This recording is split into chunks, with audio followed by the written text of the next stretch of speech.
pericope is a section of text that has a theme to it. So Mark's gospel is arranged somewhat chronologically, but it's also arranged topically. So from time to time, we'll kind of have a series of stories or scenes from the life of Christ that are thematically united, not just in order of events. This particular pericope is probably in a word on the topic of faith.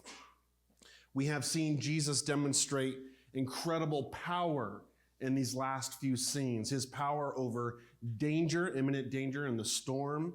His power over demons. We saw that earlier this chapter.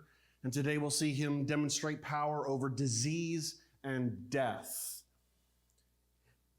But the reader is being challenged in all of these stories to not just marvel at the power that Jesus demonstrates over danger, demons, disease, and death, but to pay attention to the response of those who are eyewitnesses of these demonstrations. His victory and his power warrant our trust. And in every one of these stories, we're going to get a different characterization of a faith response. It begins with the disciples, who their response is just to be fear, and that's it. We see that real solid faith is still far from them. They're actually afraid of Jesus. We see in the next scene a mix, a fear response and a faith response. And so there's a trajectory that's going on into today's text, and where we're going to see some really powerful faith responses. So while Jesus' demonstrations of power are increasing, so is faith increasing. Not all faith responses are the same, and so it challenges the reader to sort of ask that question: what does my faith look like? Who of all these people, of these eyewitnesses, does my faith most reflect? If Mark 5 has one insight to unite these stories, I think it is simple, that biblical faith is a humble faith. Biblical faith is a humble faith. When you think of faith, what comes into your mind? Strength, courage, power, right? Standing up, confidence, maybe even assertiveness. And this is true. Biblically speaking, I think all these words are apt descriptions of biblical faith, but that they are not getting at the whole thing. There's a missing ingredient when all we think of as faith is this strong and courageous thing. Biblical faith is also humble faith. We were taught this, most of us, at our mother's knee, as it were. Little ones, to him belong. They are weak, but he is strong. That's biblical faith. It's not about great power that wells up from within and makes you the practitioner of some sort of ancient art, that the more you practice it, the stronger you get. That's not how it works. That's not what Christianity is. That's not what faith is. It's not a secret art. It's not magic. It's dependence on Christ and Christ alone, because we are weak and he is strong. And so part of what it means to grow in our faith, watch this, listen carefully. Part of what it means to grow in our faith means to grow in our dependence on Christ. It means we become less independent, less autonomous, less prideful. And that's where the real courage comes from. That's where real strength comes from. We're weak, but he is strong. And so this whole series of stories, this pericope on biblical faith, is going to bring into the mind of the reader this sometimes missing ingredient to biblical faith. Biblical faith is a humble faith. And so we will see in today's text what happens when a pleader, a bleeder, and a sleeper are touched by the healer. Father, each one of us are such as these. We plead desperately for you to do a work that we cannot. We bleed uncontrollably, whether that be from our bodies or from our hearts, for you to do a work that we cannot.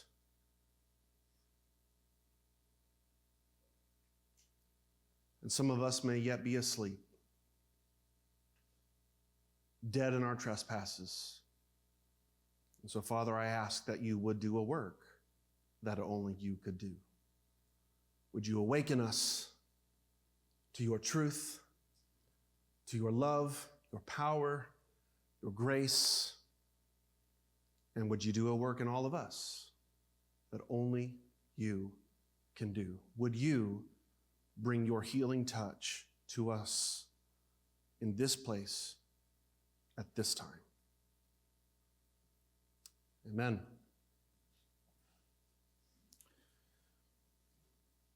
The section we're looking at today also bears the hallmarks of another of Mark's famous techniques. We call it the Markan sandwich, where we sort of have two stories, that, like a fancy term, that are intercalated, right? So the story gets started, and then we're all on the edges of our seat to find out what Jesus is going to happen. And it's like, oh, now let's go tell this other story to its completion, then come back and finish the first story. That's how the text is structured.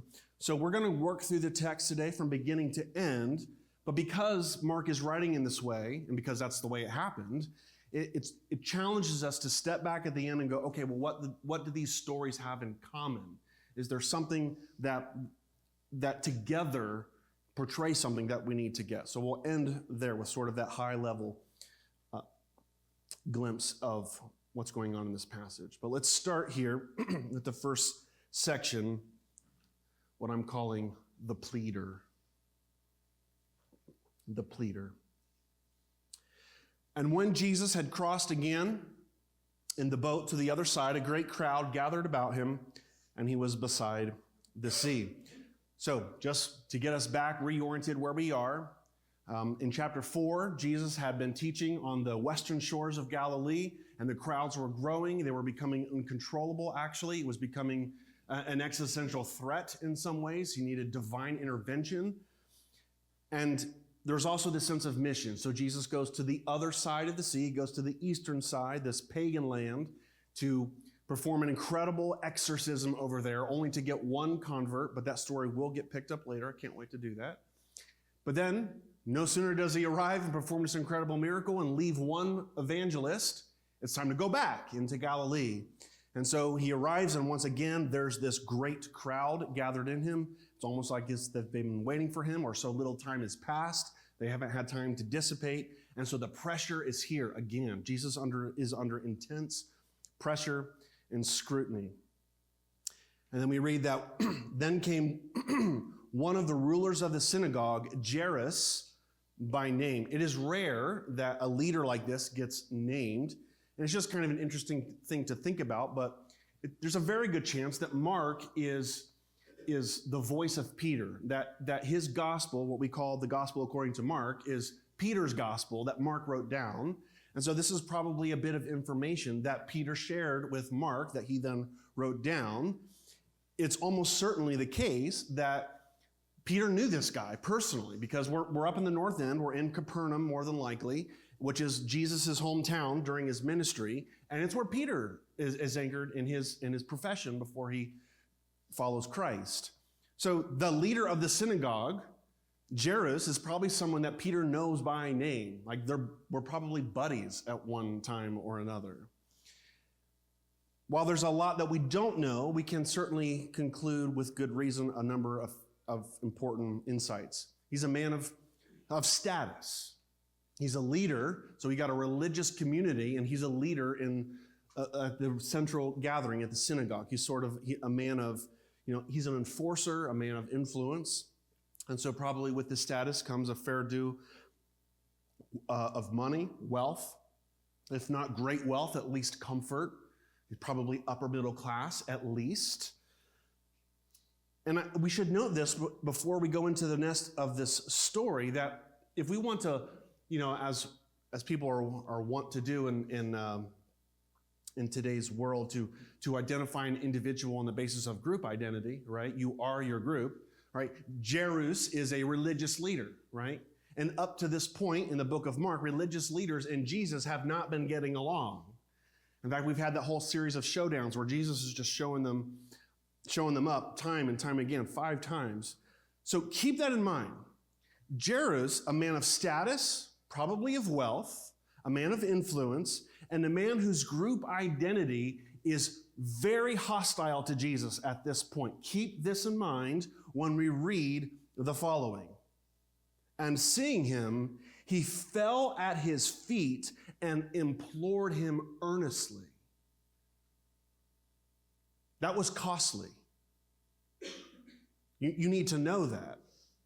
For this man to approach Jesus with this attitude, with this sense of desperation, to fall at the feet of Jesus and implore him earnestly is an incredibly costly decision. This man is desperate. Why would that be? Well, he reveals to us in the next verse saying, "My little daughter is at the point of death. Come and lay your hands on her so that she may be made well and live." And he went with him. Why is he so desperate? Because his little daughter is on death's doorstep. The phrase little even is worth noting. It means infant. We'll learn later in this text that she's no infant. She's 12 years old. But as every father and mother knows, right, your kids are always your babies, especially at these critical moments in their life. I mean, just last weekend, I had to hand off my oldest son, like for the year, and the second we walked out, the first thought that went into my mind was the day he was placed in my hands, right? Because he'll always be my baby. And I'm sure that when my 3 lovely daughters, I have to give them away, I'll beam with pride over the great woman they have become, but they will always be my babies, you understand? And so this is the way he's describing his baby girl. He's about to lose his baby. And that's why he's so desperate. So just as he's pleading with Jesus, though, we then see that Jesus is getting pulled in different directions. So I want you to put yourself in his shoes. How irritated would you be? You have just embarrassed yourself. You've laid it all on the line. You've counted the cost and paid it, embarrassed yourself, pleaded with this man to do something for you that you can't do because you're at the end of your rope. And just right then at that moment, his attention gets pulled away somewhere else. You've been there before? Hey, Jesus, did you hear me? I'm crying out. I know you got a lot of other stuff to do, but can you hear me too? If the desperate father's plea could be characterized as a petition to fix my circumstances, this next desperate woman's plea might be characterized as, would you fix me? Would you fix me? So we go from the pleader to the bleeder. And a great crowd followed him and thronged about him. And there was a woman who had a discharge of blood for 12 years and who had suffered much under many physicians and had spent all that she had and was no better, but rather grew worse. Note the crowd which has gathered around him and created all this pressure around Jesus. We see it is so clear in the Gospels that Jesus is constantly moved with compassion. At the same time, we can also see that Jesus is drained by it. There's a human aspect to this. I think there's also a spiritual burden that Jesus feels because Jesus came in to proclaim the good news, to announce the inbreaking of the kingdom, and all the people seem to want are what they can do for him now.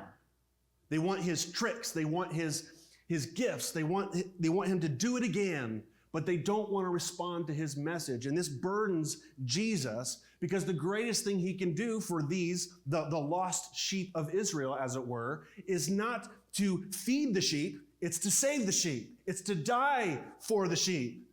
And the sheep, dumb as they are, dumb as we are, all sheep have gone astray. Each of us have turned to his own way. Right? That's going on here. And so Jesus is burdened, I believe, by this.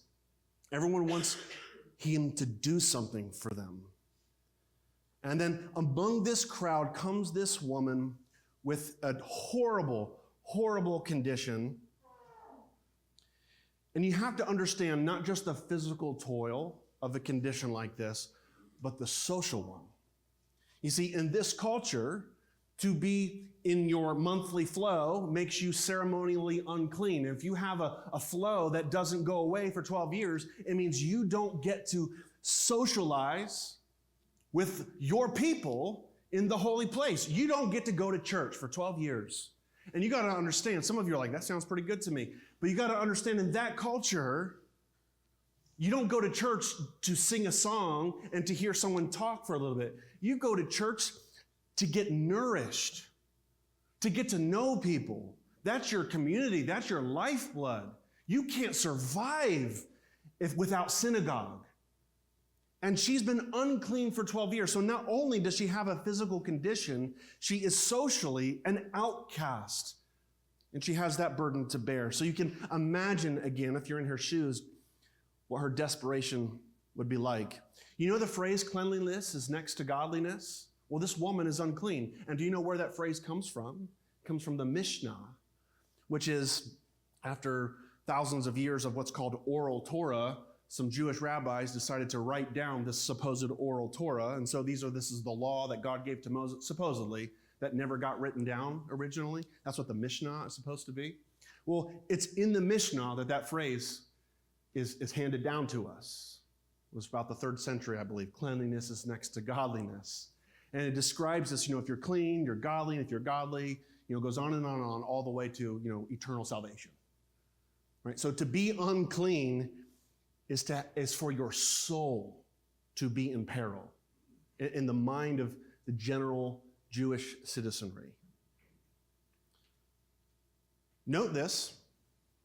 This is her station in life is the total opposite of Jairus. There's obviously a gender gap, male, female. That meant more back then than it does now. There's a wealth gap. There's a social status gap. There's a ceremonial status gap. They couldn't be more different, and yet they're both desperate. Jairus has 12 years of happiness that he doesn't want to lose. This woman has 12 years of misery that she desperately wants to lose. So, in some sense, their burden is the opposite, but it's the same at the same time. Jairus is, don't let this horrible thing befall me. And for her, it's, please take away this horrible thing. There's a fear about what could happen. There's a fear about what won't happen or hasn't happened. Mark notes this little detail about how she had toured the medical industry and spent all of her money, and she's broke, and they did nothing for her. Just interestingly enough, Luke drops this detail. Many of you know that Luke is a physician.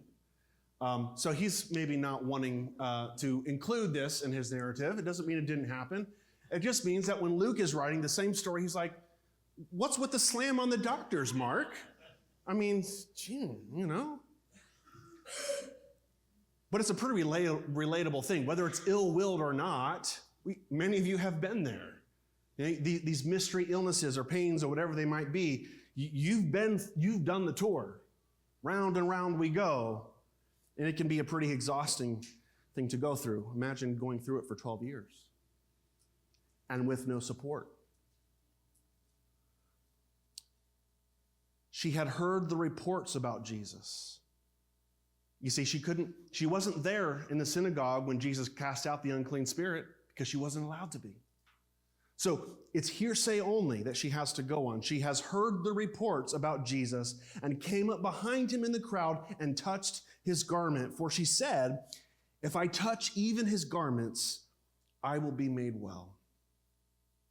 No, there's no maybe about it. She really believes this. She doesn't say, if I touch his garments, maybe I will be made well.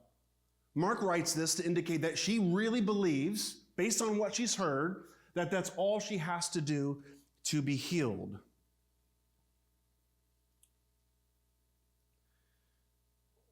Perhaps there is a tinge of magic in her understanding, meaning to say she's incorrect.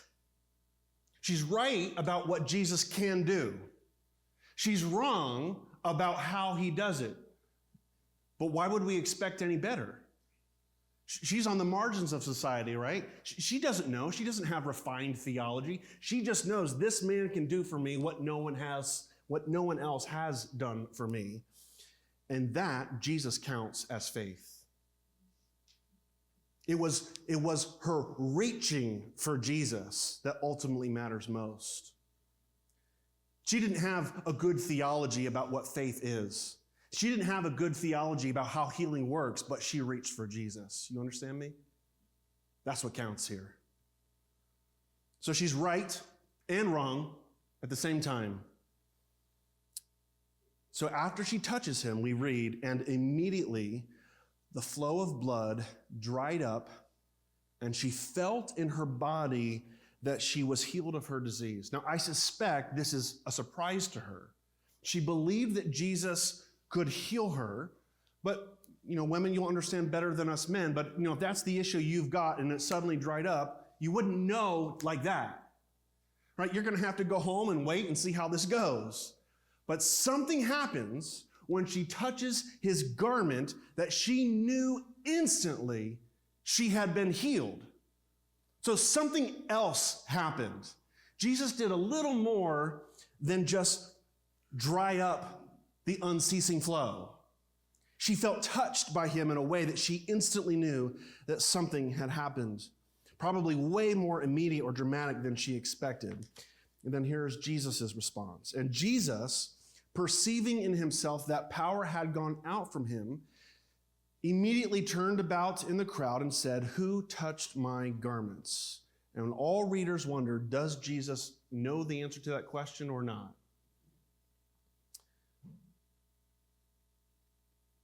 I want to note this, so this is clear in our minds. Jesus felt this power go out of him, but that does not mean he is now without power. Right? Power goes out, but he's an endless supply through the anointing of the Holy Spirit. And so this is not the picture of Jesus going, oh, what happened? That's not what happens in the scene. But he knew that something had happened. This phrase is, he perceived in himself. It's an interesting word. It's the word for know, which is the same word that describes the woman. When she touches his garment, she knew she was healed. Gnosis, it's that word. And then here, when Jesus perceives, it's that word with a little prefix attached to it, epa. All right? It's something like he really knew, he uber knew, he over knew. So Jesus knew at a very deep level exactly what had happened, the text seems to indicate. And I think this is important because, and this is where we're going to start to see the woman's bad theology corrected.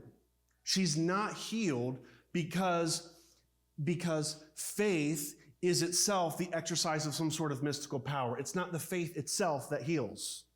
It's not a power that we wield.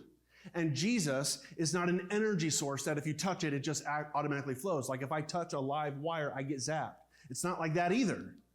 There's something else going on. She has to respond in faith, and he has to dole out his power. Both of those things have to happen, but it's not magic. You see, when grace flows, he knows it. It's not like she just reaches in and touches something and gets zapped. It's personal. When God saves, he knows who he saves. When God heals, he knows who he heals. You understand? This is not some unseen mystical force in the universe, and if I just tap into it, good things happen for me. That's not how it works. God gives gifts, and we receive them in faith. And his disciples said to him, "You see the crowd pressing around you, and yet you say, 'Who touched me?'" Like a little sarcasm here. What are you talking about, Jesus? Everybody's touching you, right?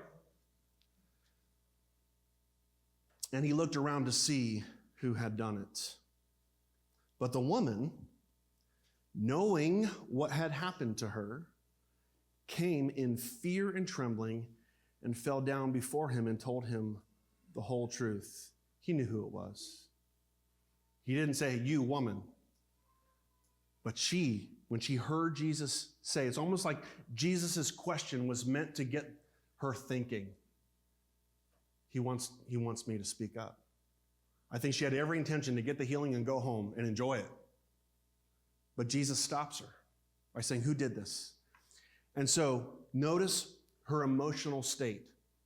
Certainly she's overwhelmed with joy for the healing she's just received, but when Jesus says, who touched me, what does she fear? Or what does she feel? Fear and trembling. And she, just like Jairus before, fell down before him. You see the picture of humility, that missing aspect of biblical faith, humility, and told him the whole truth. He didn't have to draw it out of her. I think she's been convicted in some sense. All right, Jesus, this is what I did. Who knows how long it took for her to tell that story? I imagine she had a lot to say, and I imagine that Jesus listened to every word. She came to him, even though she's terrified. That's the right approach. On the one hand, what does Hebrews tell us about our approach of God? We can boldly approach the throne of grace to find what? Oh, mercy. Who needs mercy? Right? People who, if God were only just, would get death. You see how both things are in play? Even when we boldly approach him, there's a proper fear. The worshiper pursues God with reverent fear, with humility, and with confidence in the victory and the power secured for us by Christ. This woman knows that she has approached someone that she's unworthy to approach, and she is rightfully in fear and trembling, and she falls down. This is the right posture for the worshiper. And she tells the whole story. She's got nothing to hide. She desired secrecy. Jesus, in some sense, demands transparency. That, by the way, is the trajectory of faith. As our faith grows, that's one of the things that we see as fruit. What we want to keep in secret becomes a transparent part of our testimony of what God has done in our lives. Sometimes we just want to take his grace home. But you know what I have to do? If I'm going to be public about what God has done for me, I have to explain what God did for me. And if what he did for me was fix my sin problem, how am I going to explain to you what he did for me if I don't show you how dirty and gross I am? Right? That's the trajectory of faith, from secrecy to transparency. And he said to her, "Daughter, your faith has made you well. Go in peace and be healed of your disease." We note the role of faith in this. Jesus himself acknowledges this. Jesus is the one that has the power. He's the only one that has the power to heal this woman. But his power does not flow magically. Faith itself has no power, but it does provide the means of access to the one who does have the power. That's how faith works. He's the one with the power, and we don't get access to it without the exercise of faith. Faith is not the power. Jesus is the power. I'm going to say this 4 or 5 times just to make sure we're clear. Jesus is the one with the power. I have none of it. I get access to it through the exercise of faith in the one that has the power. Got it? That's what she did right. And that's why she's saved. That's why she's healed. And I think the way Jesus speaks to her, he offers both encouragement and a challenge. Sometimes all that's really needed to be encouraged is one word, if it's the right word at the right time. For a woman who's been bleeding for 12 years in physical, social, and spiritual turmoil, to hear one word flow from her healer, daughter. Whew.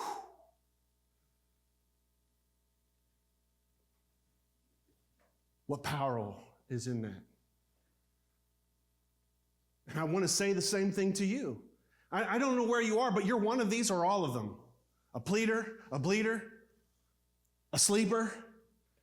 But I can tell you that if you respond to the power of God and faith, I can say, son or daughter in Christ. Take that encouragement. Also take his challenge. You see, his instruction, I think, exposes and corrects her bad theology. It was a personal thing. It wasn't the magic of touching. It was the exercise of faith in his power that did it. And this phrase, go in peace, it actually means go into peace. I love that. It's the kind of thing that I might want to say to a believer, one who has been saved, if you will. It is one of the things that I want to encourage you to take hold of in your growth and in the exercise of your faith is to enter the rest that he has already secured for you.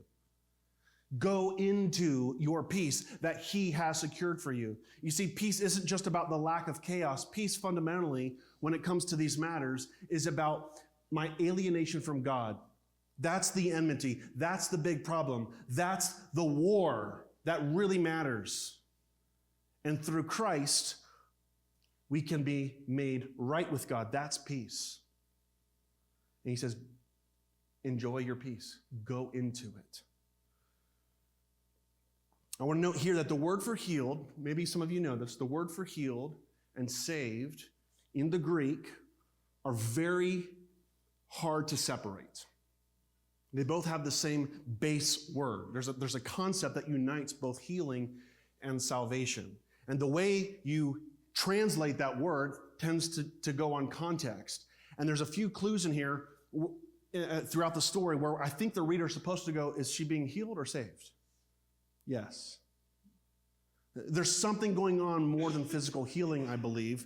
It is a picture, at least, of more than a physical healing, but of a spiritual saving.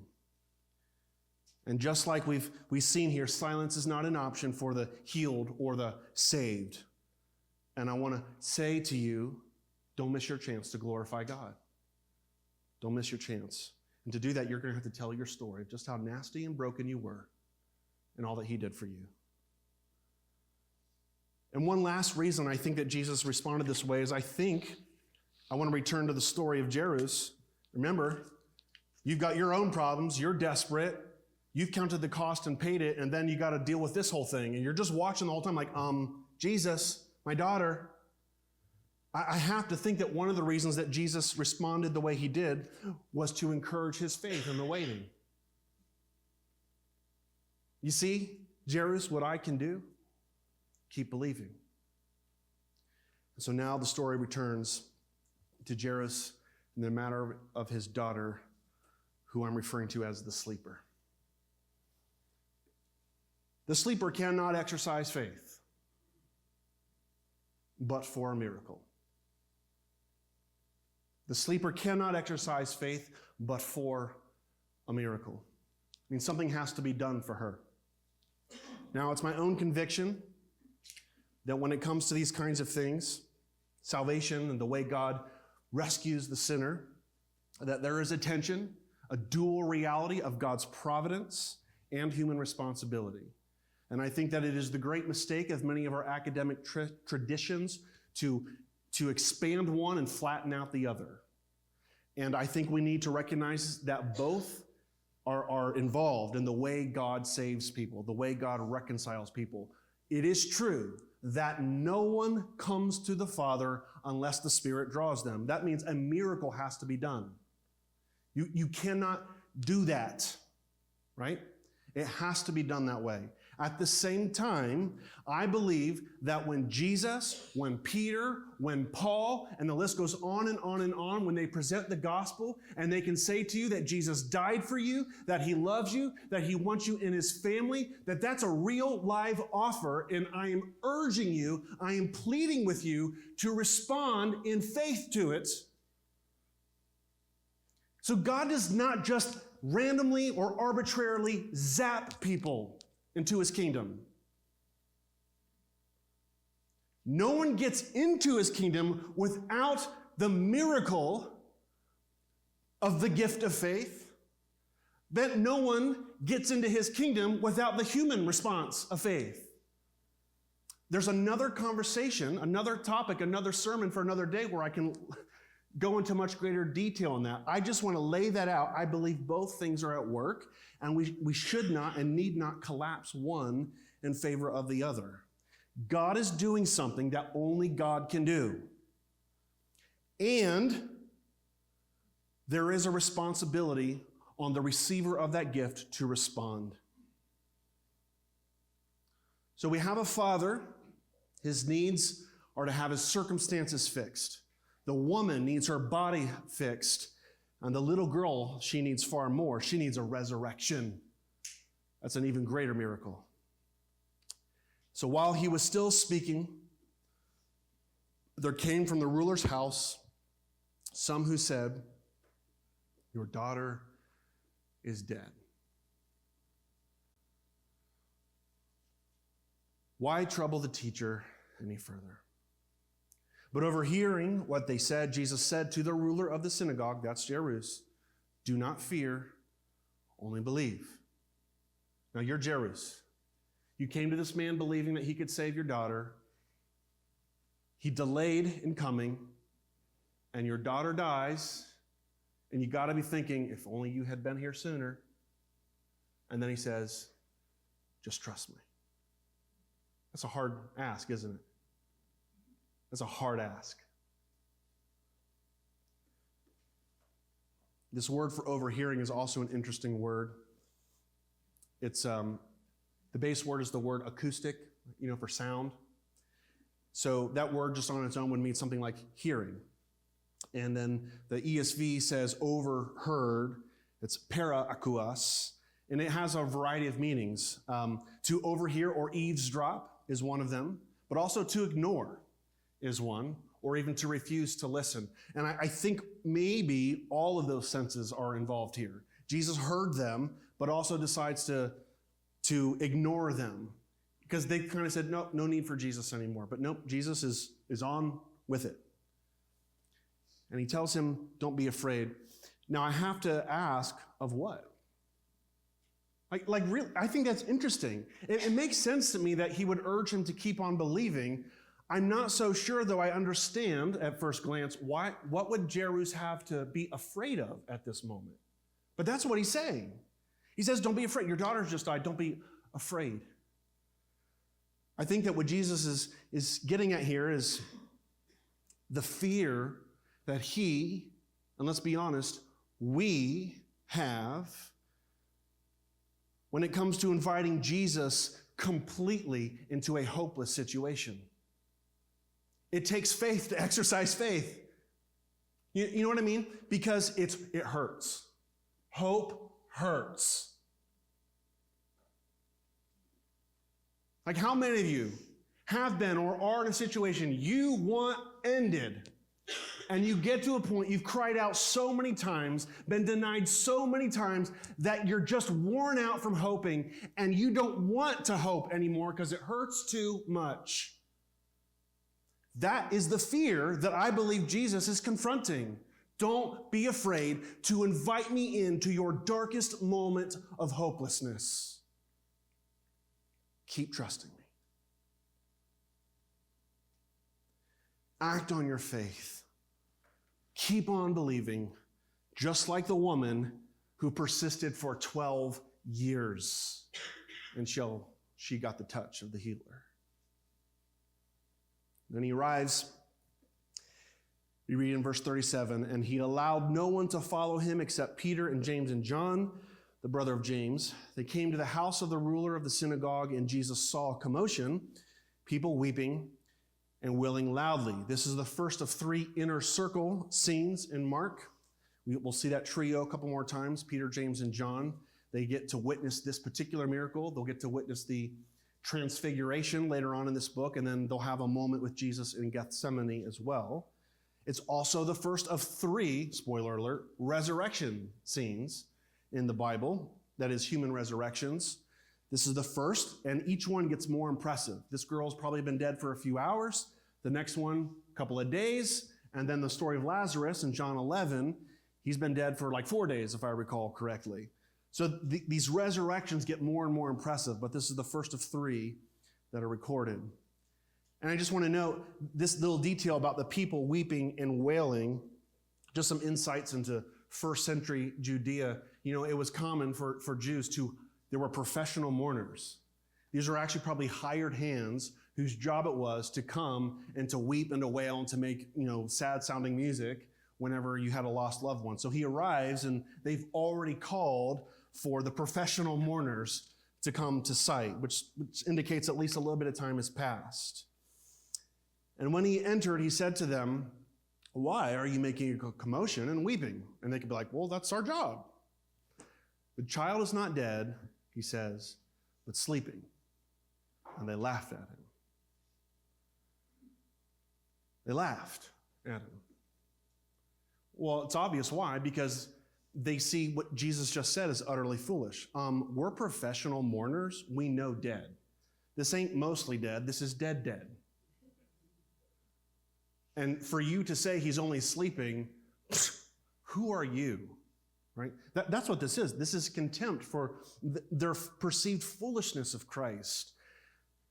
They don't understand what Jesus is really saying. Jesus is not making a medical claim. He's making a theological claim. And this isn't the only time he employs this exact technique. This phrase, when he says that she's sleeping, it's not a euphemism for death, like passed away or crossed over or pushing up daisies. It's not that. It's not a euphemism for death. It's something other than death. He's saying there's another reality that you're not paying attention to right now. He says the same thing in John 11. When he finds out about his friend Lazarus, he says, after saying these things, he said to them, his disciples, "Our friend Lazarus has fallen asleep, but I go to awaken him." And his disciples, even though they've seen Jesus say this before, go, "Well, if he's asleep, he'll wake up. Why do we need to go?" And so he says plainly, Lazarus is dead, right? He has to explain it to him, like how many times, So this is the first of at least twice when Jesus used this language to describe a real dead person, but he describes it as being asleep. Why would he do this? Because he's not making a medical claim, he's making a theological claim. This is a theological perspective on death. Listen very carefully to where we're going here in this next minute or two, because we need this message. Part of the gift of God's grace is not just to save us from death, but according to the writer of Hebrews, from the fear of death. And I personally regard it as a sign of great immaturity to be undone by the grief of death. Now, don't make me out to be saying something I'm not saying. Grief is the proper emotion when someone dies, but there's a limit to it. If you are a Christian and your loved one who's been lost is a Christian, they are not dead, they are only sleeping. And so we grieve, 1 Thessalonians 4:13, but not as those without hope. This is the theological perspective on death, and it is the proper Christian perspective on death. In Christ, we do not die, we sleep, we are present with the Lord spiritually, and we have the promise of glorified bodies through the resurrection. Christians, properly trained and armed with the mind of Christ, do not fear death, they taunt it. Death, where is your victory? Death, where is your sting? It is swallowed up in victory.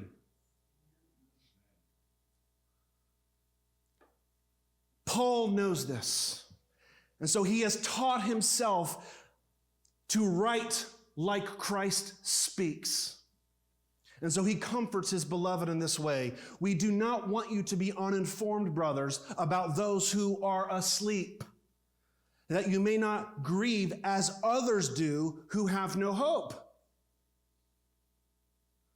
For since we believe that Jesus died and rose again, even so through Jesus, God will bring with him those who have fallen asleep. Guys, just think about that for a moment. Your day planner, if you're dead, down in your future is, I get to follow my conquering Christ on his return to the earth. I don't know what date it is, right? But that's on the agenda, guys. That's pretty awesome. Take me, Lord. I'm ready. For this, we declare to you by a word from the Lord that we who are alive, who are left until the coming of the Lord, will not precede those who have fallen asleep. For the Lord himself will descend from heaven with a cry of a command. I'm going to pause just to mention so you're clear. He's saying those who die now, they get there first. Right? They beat us. Good news. Celebrate their passing. With the voice of an archangel and with the sound of the trumpet of God, and the dead in Christ will rise first. Then we who are alive, who are left, will be caught up together with them in the clouds to meet the Lord in the air, and so we will always be with the Lord. Therefore, encourage one another with these words. I love that that's the cherry on the top. He's saying to the church, remind each other of what I'm telling you. Preach the good news to each other. Remind your brother, even in their grief, I love you. Death is a tragedy. This is the right thing. This is not how it's supposed to be. But know, dear brother, in Christ, he's in a better place. And we will be with him too if we cling to the same promise. We will rule with him. We will reign with him. We will have glorified bodies like him. To live is Christ, but to die is gain.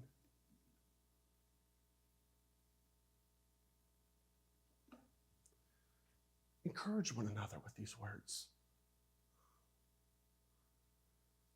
But he put them all outside and took the child's father and mother and those who were with him and went in where their child was, taking her, this dead little girl, by the hand.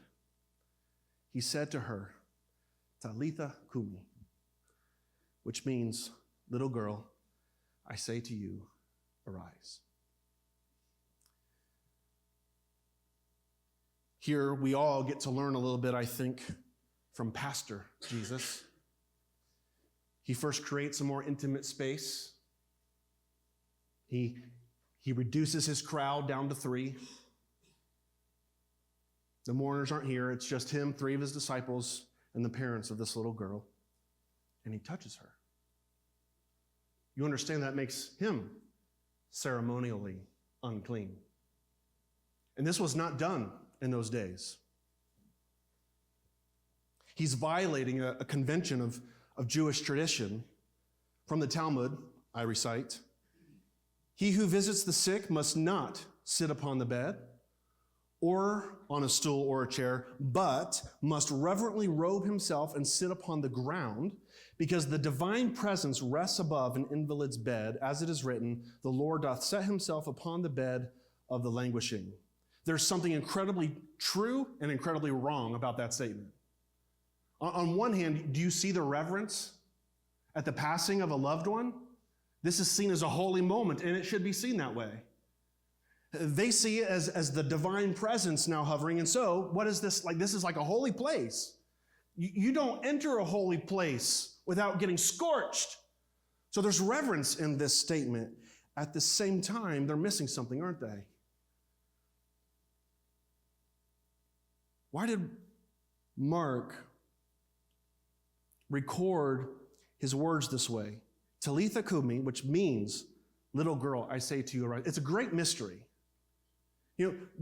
More than likely, Jesus is speaking 90%, 99% of the time in Aramaic. That was the tongue that Galileans spoke.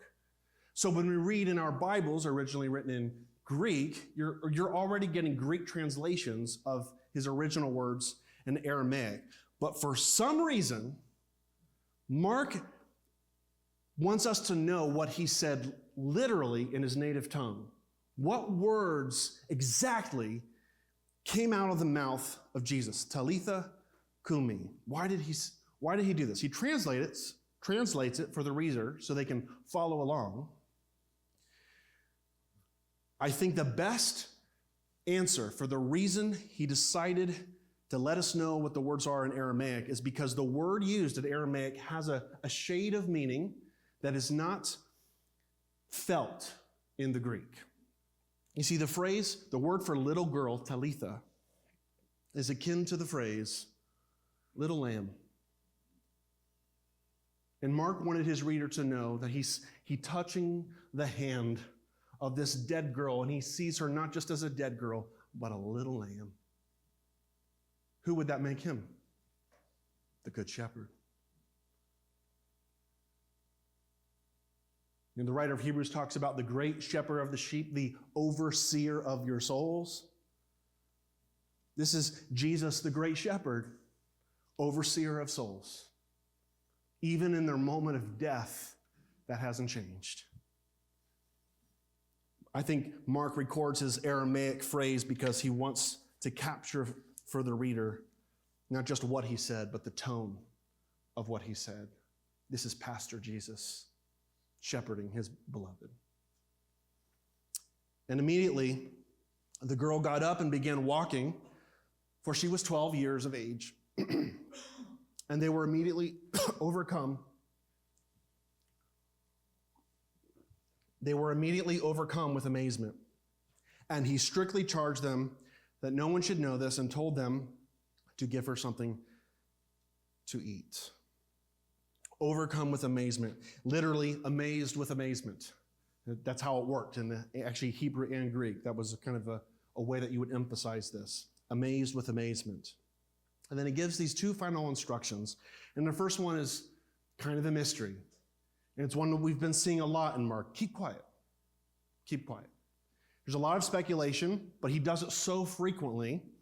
We can look at all of the instances where Jesus does this, and we can see that Jesus is negotiating a lot of things. Sometimes this is strategic, meaning the more Jesus' fame spreads, the quicker it spreads. There's a good and there's a downside to that. It escalates political tensions, and Jesus has 3 years of ministry to do, so he wants that to last a little bit. Eventually, if he just stays on course, he's got a date with death, right? But by slowing down that progression, he gets to do more ministry. That's one reason. In some cases, it might be, I don't want demons spreading the gospel because the messenger kind of matters to me. That's not going on in this scene, but sometimes it is. And like I said before, I also think that part of what Jesus is dealing with here is his own spiritual frustration with the fact that the people constantly are seeing Jesus as a miracle worker and not a bringer of spiritual salvation. Jesus wants to emphasize his message, and the people want Jesus to just do more things for them. And so part of that, I think the keeping quiet is so that he can get to the next town before the message gets out ahead of him, so he can come into town with his message. And then he says, get this girl some food. I love this compliment, right? Think about what Jesus just did. He brought a dead girl back to life. You think he could also sustain her body to health? That seems like a far less of a miracle. But he says, I done my part. Human responsibility matters too, right? It does. So even Jesus, after having performed this incredible miracle that only he can do, the human responsibility element here is emphasized, that the use of means matters. And so he says, all right, you do your part. I think with both of these stories, the pleader, the bleeder, the sleeper, they show us that aspect of faith that is often overlooked, humility.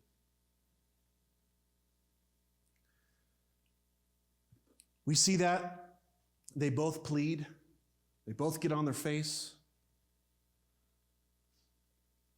It's interesting to note, too, both of these stories involve women who are healed, which was kind of not done at the time. That's not very impressive to us all these years later because we see gender relationships a lot different than they did back then. But for Jesus to break down those barriers and heal these women is a big deal at this time. But the main idea that I want to get across to you today is that whether you are a pleader, a bleeder, or a sleeper, your greatest need is to be touched by the healer. They both came, the pleader and the bleeder, in faith, wanting Jesus to do something for them. They came to the right place. What does Jairus want? He wants his circumstances changed. Can you relate? But what do you really need? You need the healer. Maybe you resonate more with the bleeder. What do you want? You want your body fixed. But what's your greatest need? To be touched by the healer.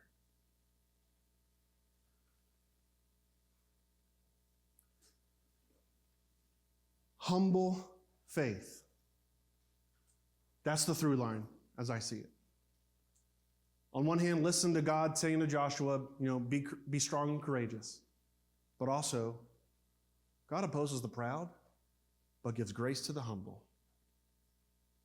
So humble yourself in the sight of God, and he will lift you up. That's in James. That's in 1 Peter. That's in Proverbs. You want to get right with God? Oh, pleader, oh, bleeder, oh, sleeper, get on your face. God opposes the proud, but he gives grace to the humble.